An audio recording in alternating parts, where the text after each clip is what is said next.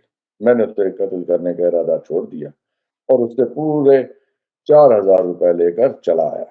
وہ بہت مالدار ہے جی، بڑا زمیندار ہے، سونا ملوٹ کا جنجوا ملک ہے، اسمبلی کا ممبر شمبر بھی رہ چکا ہے، اخباروں میں اس کی تصویریں بھی چھپتی ہیں۔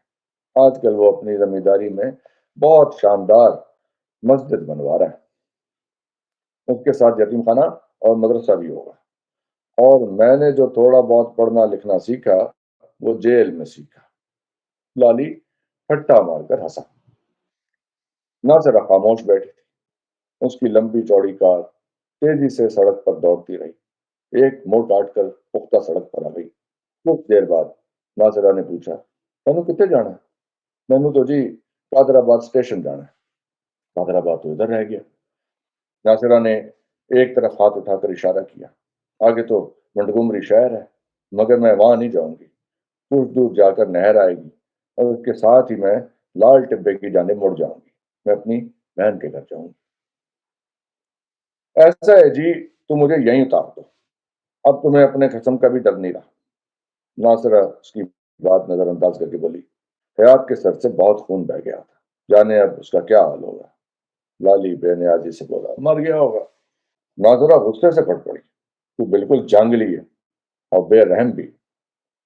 لالی اس کی برہمی خاموشی سے پی گیا۔ کار سڑک پر دوڑتی رہی، نہ ناصرہ نے اسے روکا، نہ لالی نے روکنے کے لیے کہا۔ دونوں چپ چاپ بیٹھے تھے۔ کار کسی بستی کے قریب سے گزر رہی تھی، درختوں کے جھنڈ کے پیچھے اکا دکا چراغ ٹمٹما رہے تھے۔ کار آن کی آن میں بستی کے آگے سے گزر گئی۔ سڑک کے دونوں طرف درخت اور ہرے بھرے کھیت تھے، پتجھڑ کے مارے ہوئے درخت اجڑے اجڑے نظر آ رہے تھے۔ فضا غبار آلود تھی، چاندنی دھندلی پڑ گئی تھی۔ لالی گہری سوچ میں ڈوبا نظر آ رہا تھا۔ ناصرہ نے خاموشی سے اکتا کر پوچھا، کیا سوچ رہا ہے؟ تمہارے ہی بارے میں سوچ رہا ہوں۔ ناصرہ نے کسی قدر حیرت سے کہا، میرے بارے میں؟ ہاں۔ لالی نے رسان سے کہا، میں سوچ رہا تھا جب وہ جھکا ہوا دونوں ہاتھوں سے تمہارا گلا دبا رہا تھا، میں نیچے زمین پر پڑا تھا، تمہاری ساڑی الگ پڑی تھی، تمہاری سونی سونی آنکھیں پھٹی ہوئی تھیں، بال بکھر گئے تھے۔ لالی بالکل بھول گیا کہ وہ شاداں سے نہیں، میاں حیات محمد خان بھٹو کی بیگم ناصرہ سے بات کر رہا، جو ایک خاندانی جاگیردار کی بیٹی بھی تھی۔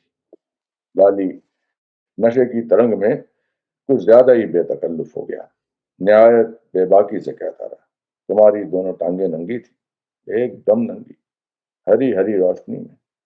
ناصرہ نے فوراً بریک لگایا۔ کار کے پہیے سڑک کی تیز رگڑ سے سناٹے میں زور سے چیخے۔ لالی کی بات ادھوری رہ گئی، کار ایک جھٹکے سے رک گئی۔ ناصرہ غضبناک ہو کر چیخی، غیرت بدتمیز، فوراً گاڑی سے نیچے اتر جا، نکل باہر۔ لالی کھسیانہ ہو کر بولا، اتنا ناراض کیوں ہوتی ہو؟ وہ ٹپٹ کر بولی، میں کہتی ہوں نکل باہر۔ میں جلدی سے ہاتھ بڑھایا اور ڈیش بورڈ کا خانہ کھولنے لگی۔ میں نو پتا ہے تمہارے پاس بھرا ہوا پستول ہے، پستول نہ نکالو، میں چلا جاؤں گا۔ لالی نے دروازے کے ہینڈل پر ہاتھ رکھا، ناصرہ کی طرف موڑا اور ڈھیٹ بن کر مسکراتے ہوئے بولا، مجھے جی زنانیوں کی ننگی ٹانگیں دیکھنے کا چسکا نہیں ہے، وہ تو میں 10 روپے خرچ کر کے بھی دیکھ سکتا ہوں، صرف ٹانگیں نہیں، پورا بدن دیکھ سکتا ہوں۔ میرے پاس جگیر اور جائیداد ہوتی تو روز زنانیوں کو ننگا کر کے دیکھتا، خود بھی دیکھتا، دوسروں کو بھی دکھاتا۔ اس نے قدرے توقف کیا۔ میں تو صرف یہ کہنا چاہتا تھا، تمہارا قسم بے رحم بھی ہے، غیرت بھی ہے۔ میں نے اس کے منہ پر اسی لیے تھوکا تھا اور اسی لیے اس کا سر دیوار سے ٹکرا کر پھوڑا تھا کہ وہ بہت بڑا بغیرت بلہ ہے۔ لالی نے کار کا دروازہ کھولا اور نیچے اتر گیا۔ ناصرہ گردن موڑے اسے غور سے دیکھتا، پھر اس نے آہستہ سے کہا، ٹھہر جا، وہ اپنا پرس کھولنے لگی۔ لالی نے کار کا دروازہ دھیرے سے بند کیا اور اس کا سہارا لے کر زیر لب مسکراتے ہوئے بولا، اسے نہ کھولو، اس میں 170 روپے تھے، وہ میں نے پہلے ہی نکال لیے، پرواہ نہ کرو، اپنا کام چل جائے گا، اب تسی جاؤ۔ لالی الگ ہٹ کر کھڑا ہو گیا۔ ناصرہ نے زبان سے ایک لفظ نہ نکالا۔ کار اسٹارٹ کی، گیئر میں ڈالی اور جھنجھلا کر ایکسیلریٹر اس قدر زور سے دبایا کہ سیاہ سیڈان چیختی ہوئی تیزی سے بھاگی اور آن کی آن میں بہت دور نکل گئی۔